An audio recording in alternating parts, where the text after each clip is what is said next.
everyone, welcome back to the channel. Thank you as always for tuning back in. If you're new here, welcome. I'm Layla, the Lenormand Reader, and I am one of the few people who focuses almost exclusively on the Lenormand practice. Be sure to check out the website and the many resources that I have for you. There is plenty on there for you to master this amazing deck. So today we're continuing with our mute card series. We are at card number 4. So if you recall, there were a few cards that we consider mute based on a survey that I ran recently with the community.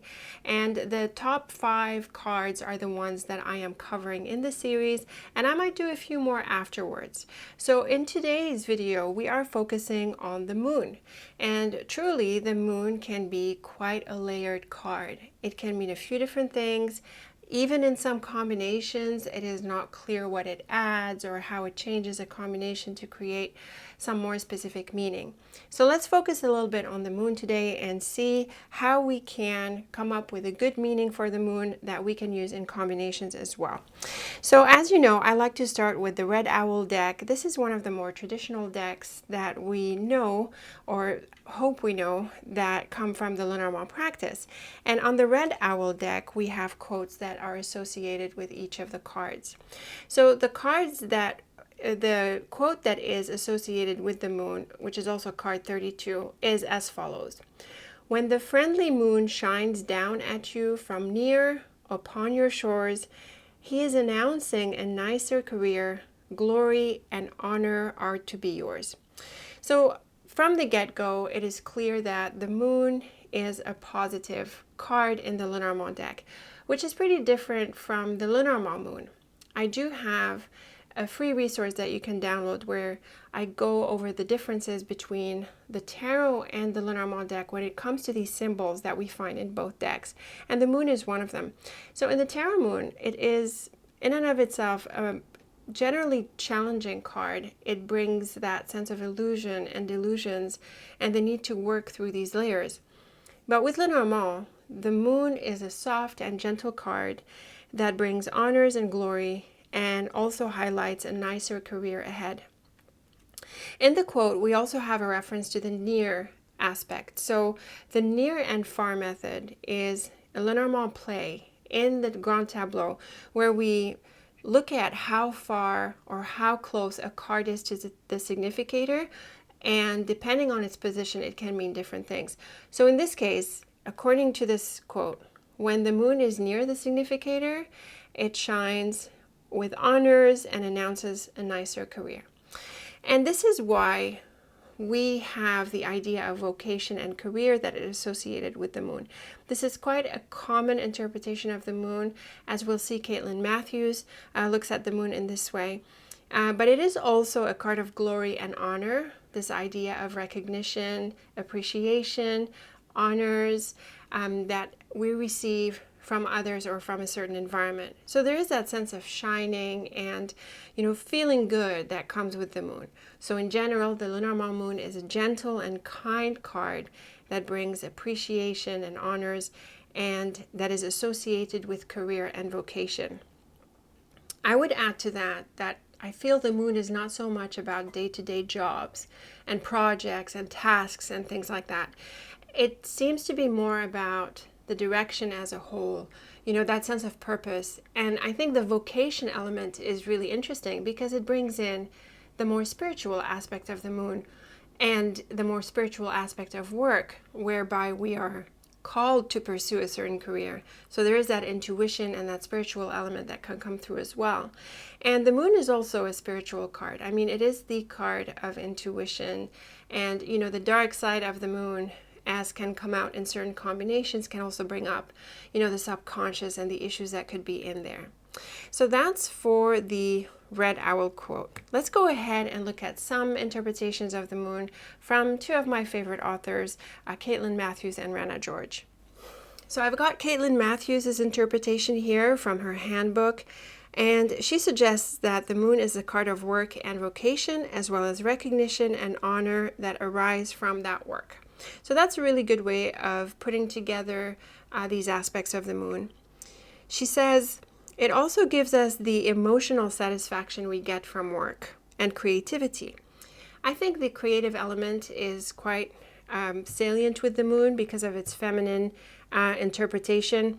But on this note, notice that in the quote it says he is announcing a nicer career. So the quote associates the moon with a he, a masculine. That's quite interesting because actually in Islamic philosophy, the moon is masculine and the sun is feminine. So there are some cultures where they reverse the archetypal masculine and feminine that is associated with the moon.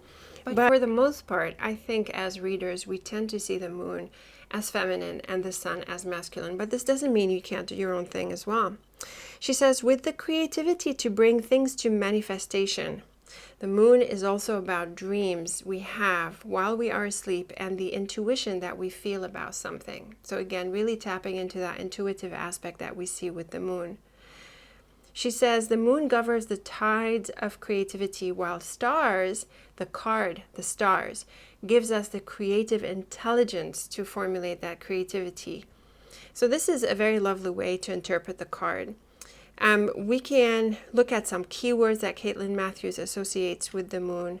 She suggests reputation, job, talent, vocation, creativity, emotional satisfaction, career, intuition, and celebrity. So you see, even with Caitlin Matthews, and as we'll see with Rana George, as well as with other authors, there are several things that we associate with the moon, and that is totally fine. I think different combinations can help you decide which aspect of the moon to focus on, and also the context as a whole can guide that, or the question that you're trying to answer. Other keywords include famous, working, moonlighting, quite interesting, nightly, dreamy, and renowned. So again, several layers here coming into play. With timing, just looking at Caitlin Matthews' timing, evening, within the month, and obviously at night as well. So a couple of her combinations here. Moon and Clover is lucky, intuition, gambling, addict, a brief honor. That is quite a curious interpretation. Another interesting one. How about the moon and guarding public celebrity, an all-night party, and common recognition? I think this is quite an obvious one as well. So the moon, as you can see, can be a pretty straightforward card, at least according to Caitlin Matthews. Moving on to Rana George's interpretation, she suggests that in a few different parts of this introductory paragraph, the moon is associated with passionate deities attributed to the feminine, for the most part, like we said, love and affection in the Eastern cultures. She says the moon card relates to dreams, imagination. That's a really good keyword. Creativity, inspiration, and innovation, resulting in honors, fame, recognition, popularity, and in some instances, celebrity status. So very close to what we saw with Caitlin Matthews. So you can see that actually for a card that tends to be confusing to many of us when we start out, at the end of the day, it can be quite a straightforward card. She says, subsequently, the moon card connects with the emotions, the passions, the art of seduction, and romance. And I have to say that is a really good addition to the aspects of the moon that we can read in it. The moon being that feminine card and associated with that element of intuition, it has a magnetism. And that is a thing about the moon, right? The moon has magnetic power on the water, on the earth, on the tides. So it does have that magnetism. And that magnetism, along with the beauty and creativity that is often associated with the moon, can be extended to suggest magnetism in terms of love and romance and attraction. And I like to think of it as a chemistry between two people. She also says it can speak of intimacy, affection, and desires. Certainly in a relationship context, I would see it this way. Whereas in a work context, it can take on different nuances, right? So a few keywords that Rana George suggests can be associated with the moon. In terms of the future, or I would say in prediction in general, she suggests an optimistic outcome. So again, the moon is generally positive when it comes to Lenormand. Getting wooed, affection, seduction, persuasion, also recognition and accolades. I think the moon is really good with something like getting certified or achieving something, graduations and things like that. It works really well with that. She says it has to do with praise and admiration, getting credited for something. Absolutely. In terms of a character, Rana George suggests someone who is artistic, dreamy, original, and innovative. So very clear ways to expand on the meaning of the moon and apply it in different contexts. When it comes to work, this is professional success, praise and recognition, inspiration. That's a really good word, I think, to associate with the moon. Very beautiful key terms: imagination, inspiration. These are great ways to associate with the moon. And actually, if you think about it, there aren't many other cards that you can associate these key terms with.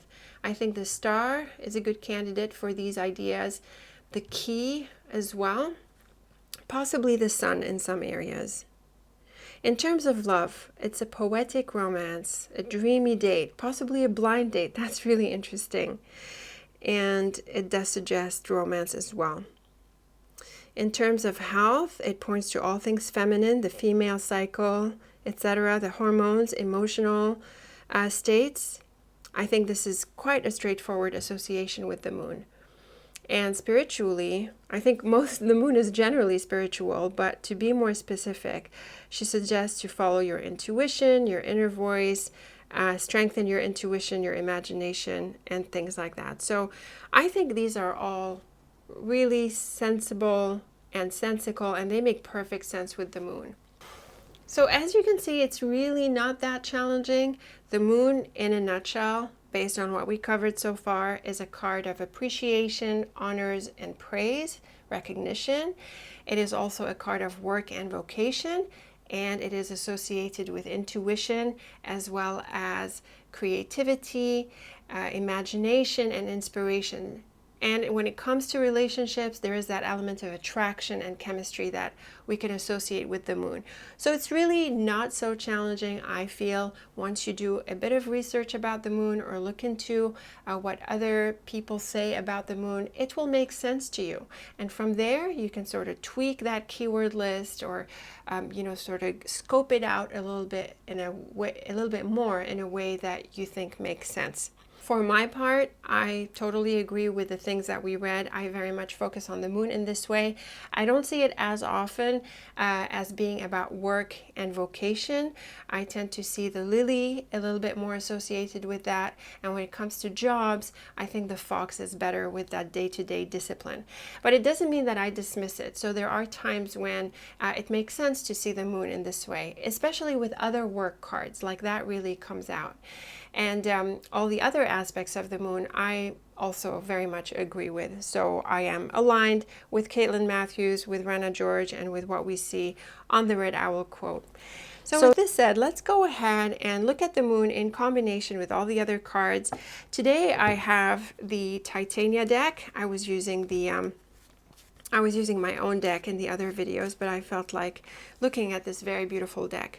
So let's go ahead and look at the combinations, card by card, the pairwise combinations. So the moon and woman can suggest something happening with this woman in terms of an invitation. In love, it could be attraction. It can also be appreciation, and it could go in either direction. So it could be to the person who's reading to that woman, or from that woman to the readee. So that will be the same as well with the man. I think with the stork, we could be looking at an invitation, because the stork is an action card, and the action aspect of the moon, I think, would be something like getting an invitation, a proposal. It can also mean honors or nice things that are said, and certainly positive movement in general. The moon and mountain can suggest that, except that it could come from a different place. With an emotional undertone, there can be a bit of a blockage here, with a spiritual undertone as well. Maybe we need to dig in a little bit deeper to see what is below the surface, and I'm thinking spiritually. The mouse and moon can bring up something like doubts and inner doubts, so that intuitive element or the dark side of the moon can possibly come through a little bit with the mouse. I feel it comes through more strongly with the clouds, but with the mouse, we could be having doubts, or perhaps we're not really feeling it. It can also bring into question maybe the things that we thought we were interested in. And if it's specifically about work or an invitation, then we might want to double check everything, because the offer might not be exactly what we were thinking, or perhaps there can be some issues with it. The moon and heart is clearly about attraction and love and emotions. I think here the emotional element comes through very clearly and strongly. The moon and fish can be an offer, a job offer. It can also mean prosperity and a sense of abundance. So the spiritual correspondence to what it means to be wealthy in life, it has an inner dimension, and that is the willingness to receive and that sense of abundance. The rider and moon, I think, would definitely mean an invitation or a proposal. It can also suggest honors or getting feedback, positive feedback, I would say. The clover and moon is an all-around lucky combination as far as I'm concerned, not so much in the way Caitlin Matthews reads this combination. I feel this has to do with, yes, feeling lucky, but also feeling aligned and also trusting yourself. Like if not everything is clear or you don't have all the answers right now, you might want to go within and trust your path. Now the fox and moon is an interesting combination. I understand if some people want to read it as a job offer. I might read it like this sometimes, although I prefer the letter and rider and lily. For me, the fox and moon is a combination I inherit from Titania's deck, Titania's guidebook to the deck. And that would be an offer you would turn down because it is a trap or it is not aligned with you. You know, there is something fishy about it, so you want to be careful. In the very least, and anytime you get the fox, you want to double check everything. The star and moon is probably success and popularity, if not outright fame. I think the star is like a top card, like the sun. It's like reaching the pinnacle of something. So when we see it with the moon, and the moon being about appreciation and honors, so this can be an award or like reaching the top and, you know, being successful and popular. The dog and moon can be a good friendship in a very simple way. It can be a deepening relationship. You know, things are getting closer, and it's a soft energy here with this person. The lily and moon is what I would take to point to something career related. So I feel because the lily and moon both have that career element, when they come together, it sort of pops up, right? It seems to be the most likely way to interpret the cards. So I would take this to mean a proposal in relation to work. It can also mean a career unfolding, and a career that is probably well aligned with the person's goals. Unless, of course, there are challenging cards, then it could change the picture a little bit. The book and moon is an invitation, a proposal. I think that's pretty straightforward. The man and moon, a bit like what we saw with the woman. The moon qualifies the man as someone kind and gentle. It can also mean a developing relationship with this person, possibly attraction like we suggested. The moon and anchor, I think it's positive. I think that the anchor can draw down the moon a little bit from that dreamy state.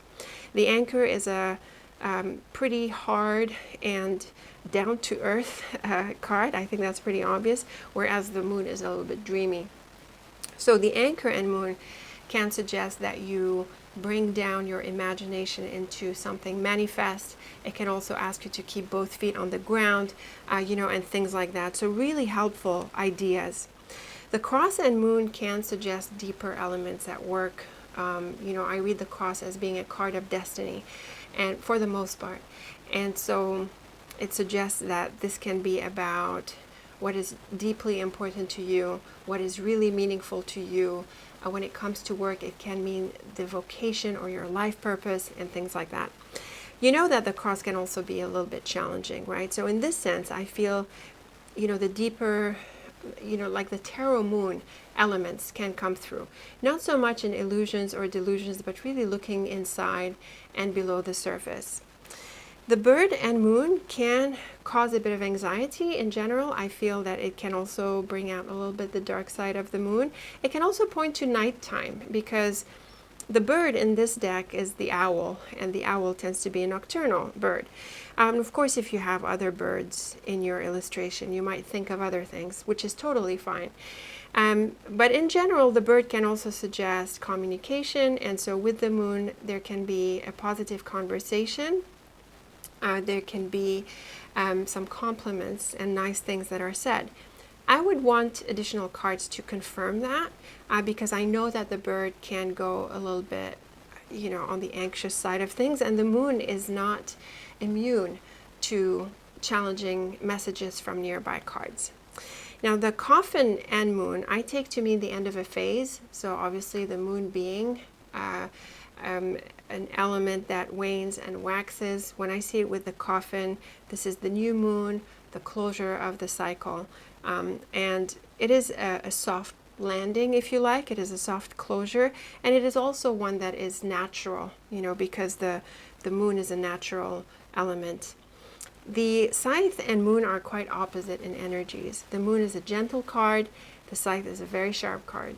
I often take the moon to soften the scythe a little bit, but it doesn't overturn it. So the change or the sudden element that comes through with the scythe is a little bit softened with the moon. If something is thrown your way with the scythe, the moon would advise you to maintain a gracious attitude. And truly, the scythe on its own is not very expressive with the moon. I think I would want more cards, but even then, there are changes, I think. It's just that the moon softened this a little bit.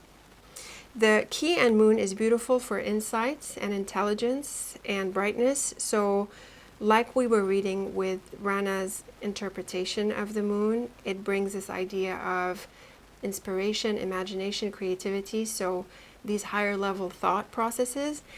And the key is actually associated with intelligence, except the key is more on the rational side of the mind, whereas the moon is more on the intuitive and creative. So when these two come together, it could be a really beautiful combination for all in all insight and a deep awareness and intelligence and creativity across the board. So really all of the strengths of the mind coming together to find solutions. It could also be, depending on the context, an offer that we want, an opportunity that we want, an invitation. There is that opening of the door that comes with the key. So clearly, beautiful energies unlocking here. The letter and moon is clearly an invitation. It's a bit like with the book. This is very straightforward. It can also point to certifications and honors and things like that, right? And awards. The bear and moon is probably about success and empowerment and popularity. That's because the bear is a card of power and influence.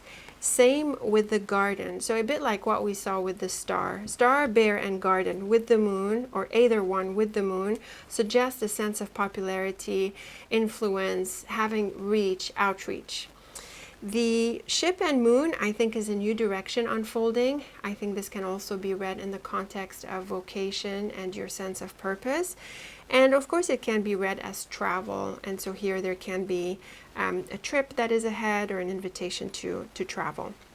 The house and moon can be being invited to someone's house. It can also point to parties and gatherings. I would say on the softer side and not so much on the loud side. And the house being a card of place can also suggest that, we're popular within that place or we're appreciated in here. The child and moon, the opposite of the coffin and moon. This is the new phase of the moon. So I guess this would be the new moon, and the other one can be the full moon. You decide how you want to read them, but I like the child and the moon to suggest the new phase. So yeah, that is debatable, like which one would be the full moon, which one would be the new moon.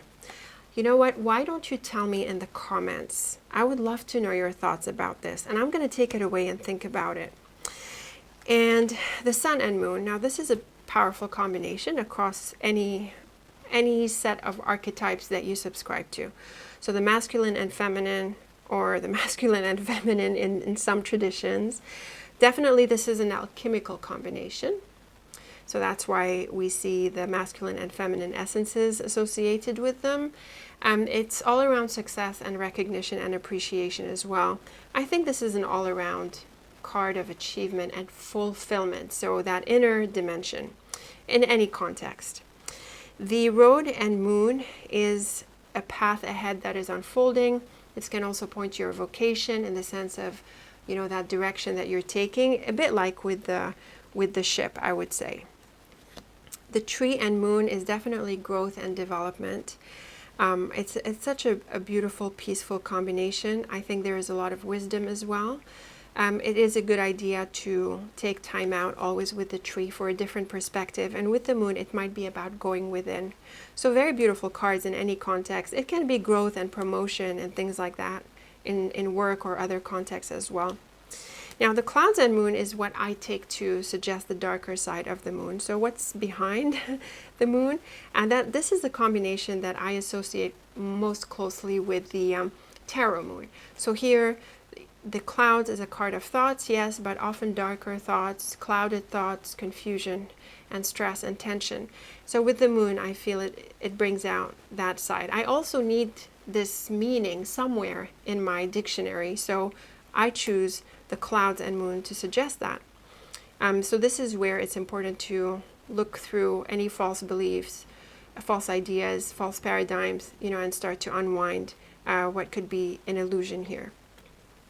The ring and moon is great for relationships and collaborations. It's also a combination of invitation and engagement. I think that's pretty straightforward. The whip and moon is a challenging card. I think here we could be looking at disappointment. You might need to shake something up or out, a bit like with the clouds, but the whip is a lot more aggressive in this sense. I do think disappointment is ahead. At the same time, the moon is able to soften the whip a little bit, just like it did with the scythe. So this isn't about avoiding a confrontation or dealing with an issue head on, but the moon just, you know, adds this a bit of a softer attitude. The flowers and moon is beautiful for chemistry and flirting and love and attraction, because the flowers tends to be associated with that generally, and so with the moon there is that added element. So it's a lovely card for these happy emotions.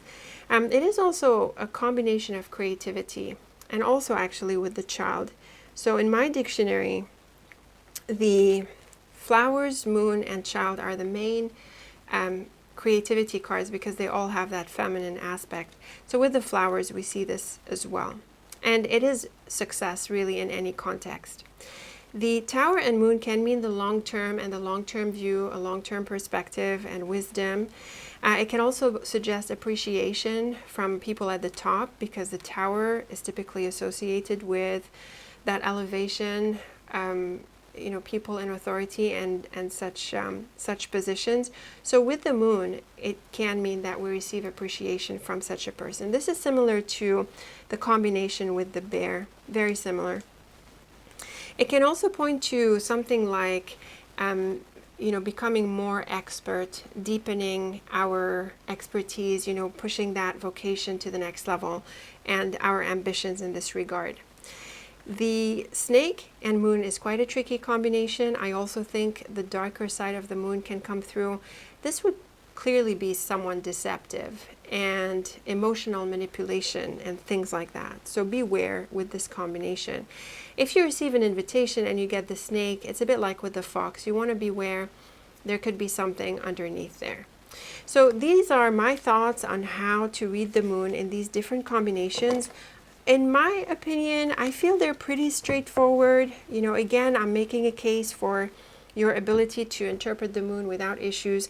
Let me know how you resonated with my interpretations. I look forward to your feedback. And do let me know about that child moon versus coffin moon. If we were going to assign one to the full moon and one to the new moon, which would it be? I'm really curious.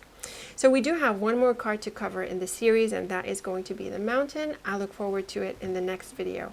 Until then, thank you so much for watching, and take very good care of yourself.